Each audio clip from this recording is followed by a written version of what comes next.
Hello everyone, welcome to Vanika's channel. ఈసారి సంక్రాంతి సోమవారం వస్తుంది కాబట్టి మనము ఆ రోజు ఏమేమి నోముకోవచ్చో ఈ వీడియోలో తెలుసుకుందాము. ముందుగా ఫస్ట్ నోము వచ్చేసి చక్కెరలో శంకరుడు, పసుపులో పార్వతి. ఈ నోముకోవడానికి ఏవైనా 2 గిన్నెలు కానివ్వండి, 2 డబ్బాలు కానివ్వండి తీసుకొని ఒక దాంట్లో చక్కెర అలాగే మరొక దాంట్లో పసుపు పోసుకోవాలి. సో మనం ఏ సైజులో ఉన్న గిన్నెలైనా తీసుకోవచ్చు, మీ ఇష్టము.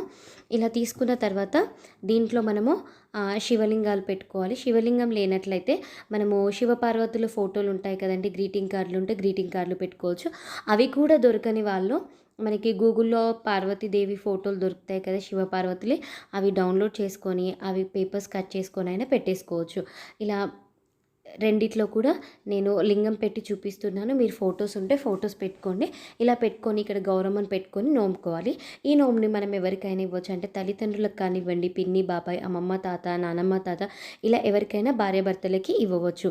అయితే ఈ నోముని ఇచ్చేటప్పుడు వాళ్ళు పార్వతీ పరమేశ్వర్లుగా భావించి వాళ్ళకి నూతన వస్త్రాలు కూడా పెడితే చాలా మంచిది. ఇంకా వీలు లేని వాళ్ళైతే కనీసం 2 జాకెట్ ముక్కలు, టవల్ అయినా కూడా పెట్టుకోవచ్చు. అన్న వదినలకు కానివ్వండి, ఎవరికైనా కూడా మనం ఈ నోము ఇవ్వవచ్చు. జాకెట్ ముక్కలు, టవలు, లేదంటే శారీ కానివ్వండి, లేదంటే ఇద్దరు భార్యాభర్తలకి బట్టలు కూడా పెట్టుకోవచ్చు. ఆల్రెడీ మన ఛానల్లో సంక్రాంతికి నోముకోవాల్సిన సారెగుళ్ళలు, కుంకుమ పల్లాలు, గౌరమ్మ పల్లాలు, అలాగే బియ్యం పల్లాలు, ఇలా చాలా రకాల నోములు ఉన్నాయి. ఎవరైనా మిస్ అయినట్లయితే వీడియో ఎండింగ్లో ఇస్తాను, తప్పకుండా చూడండి. నెక్స్ట్ నోము వచ్చేసి ద్వాదశి జ్యోతిర్లింగాల నోము. ఈ నోముకోవడానికి ఈ వీడియోలో చూపిస్తున్నట్టుగా ఒక ప్లేట్ తీసుకొని దీంట్లో 12 లింగాలను పెట్టుకోండి. మీరు ఒకే ప్లేట్లో 12 లింగాలను పెట్టుకోవచ్చు, లేదంటే ఒక్కొక్క లింగాన్ని ఒక్కొక్క ప్లేట్లో పెట్టుకోవచ్చు. సో లింగాలను పెట్టుకునేటప్పుడు వాటికి చక్కగా విభూదిని పెట్టుకోవాలి.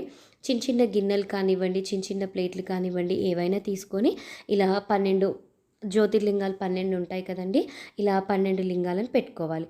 వాటితో పాటుగా దీంట్లో మనం వచ్చేసి ఒక విభూది ఉండ, అంటే ఒక్కొక్క లింగానికి ఒక్కొక్క విభూది ఉండ పెట్టుకోవాలి. అలాగే పూలను కూడా పెట్టుకోవాలి, మారేడు దళం కూడా పెట్టుకోవాలి. ఒకవేళ మారేడు దళం దొరకకపోతే ఇలా అచ్చులు మనకి మార్కెట్లో బయట దొరుకుతాయి, వాటిని కూడా పెట్టుకోవచ్చు. వీటితో పాటుగా రుద్రవొత్తులు, అలాగే రుద్రాక్షలు కూడా పెట్టుకోవాలి. ఇలా 12 పెట్టుకొని ఈ నోముకొని ఈ నోముని మనం ఎవరికైనా కూడా వాయినంగా ఇవ్వవచ్చు. ఈ నోముకోవడానికి మనం స్టీల్ ప్లేట్లు కానివ్వండి, ఇత్తడి ప్లేట్లు, రాగి ప్లేట్లు కానివ్వండి, ఏవైనా కూడా మన వీలుని బట్టి తీసుకోవచ్చు.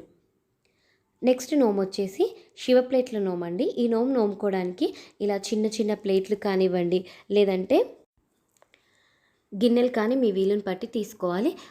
ఒక ప్లేట్ తీసుకొని దాంట్లో శివలింగము తీసుకోవాలి. శివలింగానికి తప్పకుండా విభూది పొట్టు పెట్టుకోవాలి.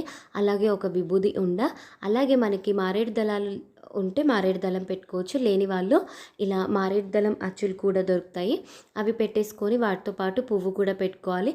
ముఖ్యంగా అయితే మనకి శివునికి ఈ మారేడు దళం ఇష్టం కాబట్టి మారేడు దళాన్ని తప్పకుండా పెట్టుకోవాలి. ఇలా 13 ప్లేట్లలో పెట్టుకున్న తర్వాత ఒక ప్లేట్లో గౌరమ్మను పెట్టుకొని నోముకోవాలి. గౌరమ్మను పెట్టుకున్న ప్లేట్ మనం ఉంచుకొని మిగిలిన 12 ప్లేట్లను కూడా వాయినంగా ఇవ్వాలి. సో చూసారు కదా ఫ్రెండ్స్, సోమవారం సందర్భంగా మనం నోముకోవాల్సిన నోములు. మరిన్ని మంచి వీడియోస్ కోసం మా ఛానల్ని సబ్స్క్రైబ్ చేసుకోండి.